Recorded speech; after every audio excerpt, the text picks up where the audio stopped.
Today in our 2018 Ram 2500, we're going to be taking a look at and showing you how to install the Curt custom fifth wheel installation kit for Ram trucks in a carbide finish. Part number C16427-204. Now it's also available in a black gloss finish, part number C16427-104. So here's what our fifth wheel installation kit looks like once we have it installed.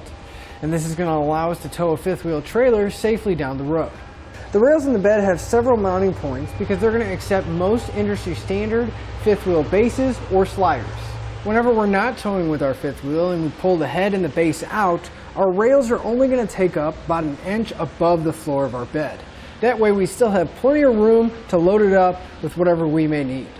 This is a custom installation kit, which is going to cut down a lot on the install time. We're not going to have to drill into the frame at all. It's going to use existing weld nuts. But we are going to have to drill several holes in the bed so we can attach the rails.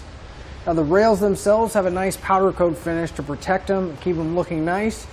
And the carbide finish on these in particular is going to match the Curt fifth wheels exactly. Now that we've seen what our installation kit looks like and the rails in the bed, let's show you how to get them installed. To begin our installation, I went ahead and lowered our spare tire. And now we're going to need to remove the exhaust shield here. We're going to have 3 bolts towards the back that are holding it in place, as well as 2 more that are going on the cross support. I'm using a 10mm socket to pull those out.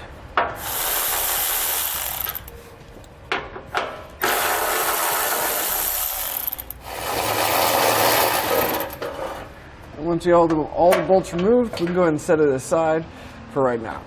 On the passenger side, just forward of the axle, we're going to have 2 weld nuts in the side of our frame. So we're going to want to grab our forward bracket. It's going to be the larger of the 2 in the kit, and the 2 tabs are going to be going towards the top with 2 oblong holes going towards the front of the truck. You're going to line up the holes in the bracket. And we're going to take one of our shorter M12 bolts. We're going to slide a conical tooth washer on, making sure that the teeth are going to face the bracket. We're going to loosely thread the bolt into the frame. And then on the back side, you'll notice that there's a small gap here in between the frame and our bracket. So we're going to take one of our square spacer blocks and we're going to slide it behind the bracket in between the frame. And then we're going to have a longer M12 bolt and another conical tooth washer, and we'll get that in place. Now for right now, you just want to get them in there hand tight. Make sure the bracket doesn't fall down. And once you get it nice and snug, we're going to push the bracket all the way back until it bottoms out. And we're going to push it up against the top of the bed as much as we can, making sure it's nice and square. And then we're going to repeat the same process on the driver's side. With our brackets in place, making sure that we have both of them shifted towards the rear all the way and nice and snug, I'm going to take a rather small drill bit and I'm going to go in the very center of the hole and I'm going to drill straight through going up into the bed.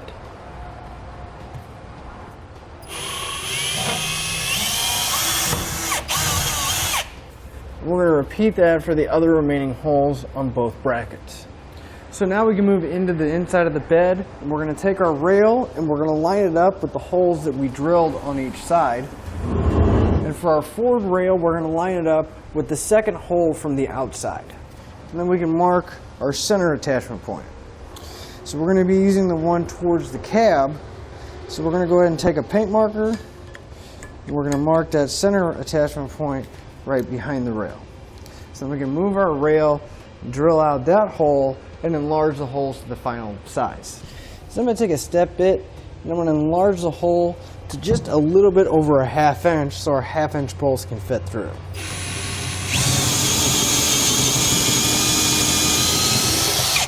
And it doesn't hurt to grab one of the bolts and test fit it before you go too big. So maybe just a little bit more so we don't have to fight it going in.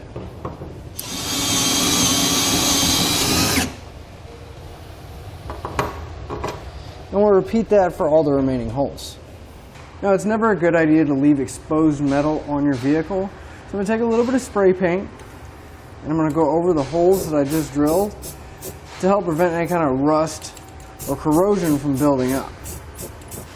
We can take our rail, line it back over the enlarged holes, and we can take our carriage bolts, and we're going to start dropping them through so they go down through the bed.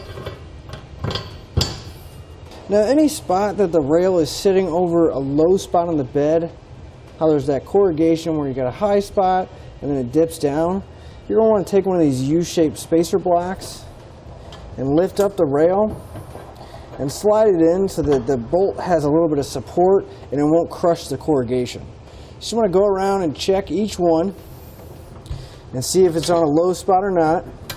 And if it is, go ahead and slide in one of those spacer blocks. Now, where our carriage bolts came through our brackets, we're going to take a square spacer block, slide it over the bolt, then we're going to take a flange nut and secure it. Now, you want to be careful not to push the bolt back up into the bed. You want to make sure it's fully seated so you have enough room for that nut to grab. And just push the bracket up, and we can attach the nut.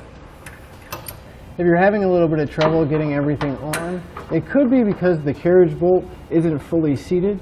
So a trick to get it seated all the way is if you just take the nut and you drive the nut on, it'll suck that carriage bolt in, giving you a little bit more room. So thread on the nut, grab a 3/4 inch socket,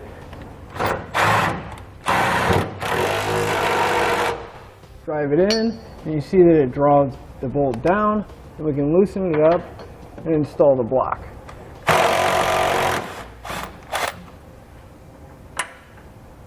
Now we have a little bit more room with the bolt sticking out, so we can get the nut started. And we'll repeat that for all the remaining fasteners. Now that we have our forward rail in place, we can go ahead and grab our base or our slider, and we're going to use that to make the measurement for our rear rail. Now, if you're using more than one base or more than one fifth wheel, it's a good idea to go ahead and test fit those. That way you know that everything's going to fit in there nicely. We're just going to lift up our rail and our base. We're going to slide it under until we can get it in the mounting tabs. And once you have it in, you're going to want to grab the rail itself and pull back towards the tailgate so we can have a nice secure fit. Then we're going to mark out all our holes. For the rear rail, we're going to be using the very inside square holes, and the one in the center, we're going to be using the one towards the tailgate. Now again, I'm just going to take a small drill bit. I'm going to drill right in the center of the hole, all the way through the bed. And we'll repeat that for all of our remaining holes. Now, for our forward holes on our rear rail, we're going to have to get an extra long drill bit because we're going to have to go through the bed and then through the hat channel to make it all the way through. So I drilled my 1/8 hole, and I'm going to come back with a larger, longer drill bit so I can go all the way through the hat channel. And we're going to do that for both forward holes. So then we can grab a long 9/16 drill bit, and we're going to enlarge all the holes to a 9/16. And that long drill bit is going to help out. That way we can go all the way through the hat channel, making it a lot easier.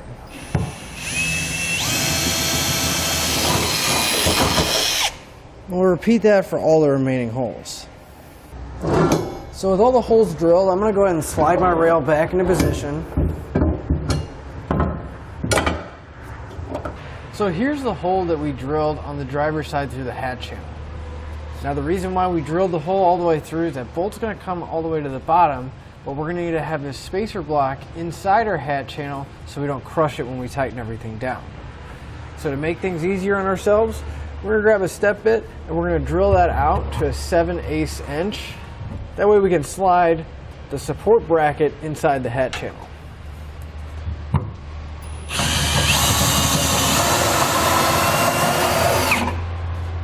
You may want to periodically stop and check, and only drill out once you can get this in place.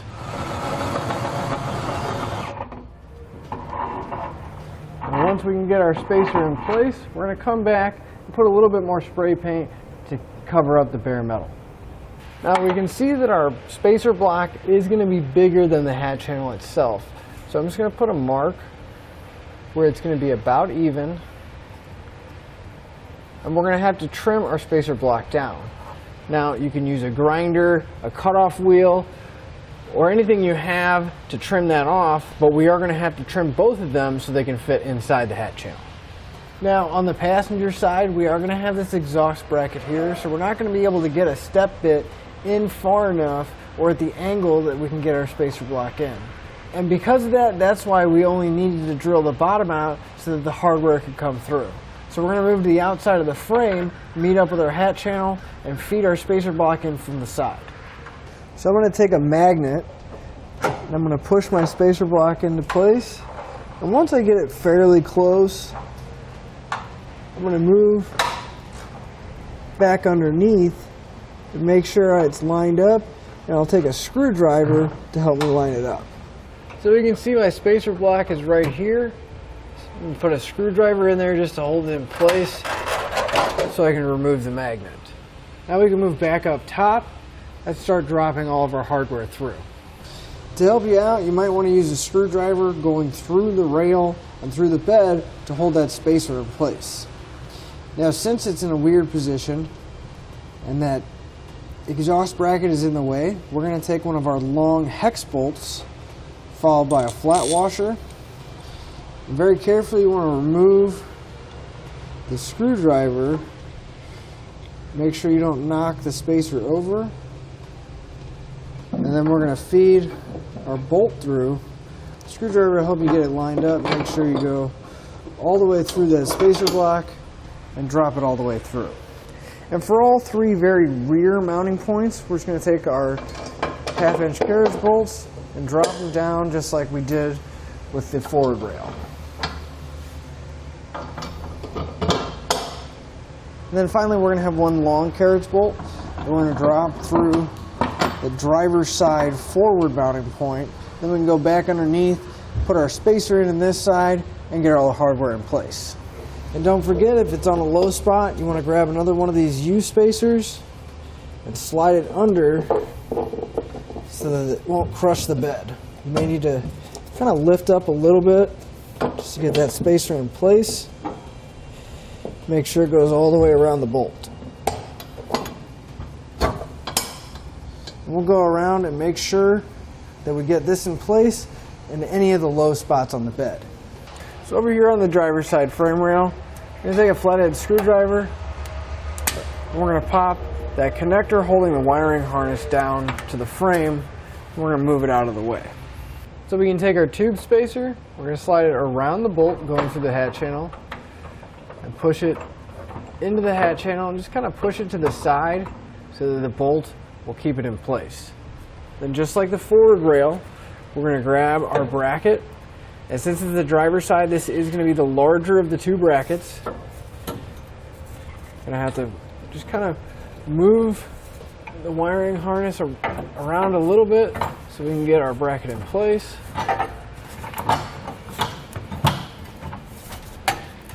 Once you get your bracket in place, we're going to loosely secure our bracket again with those M14 bolts and the conical tooth washers, making sure that they face towards the frame and the bracket. I'm just going to loosely put them in, that way we don't have to worry about the bracket falling down. And just like the forward bracket, we're going to take our spacer block and a 1/2-inch flange nut and loosely secure it to our bracket.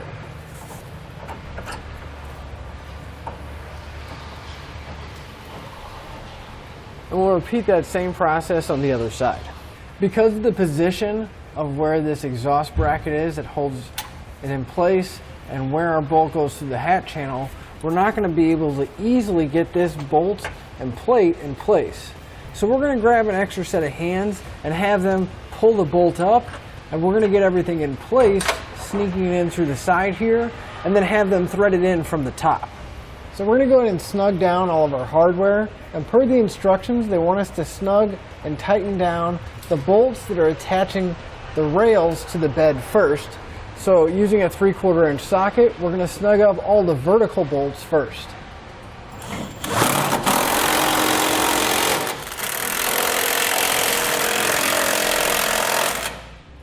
With all the brackets tightened to the rails, we're now going to tighten the brackets to the frame. So I'm going to use a 19mm socket and snug them all down. So I'm going to come back with a 3/4 inch socket and torque the rails to the specified amount in the instructions.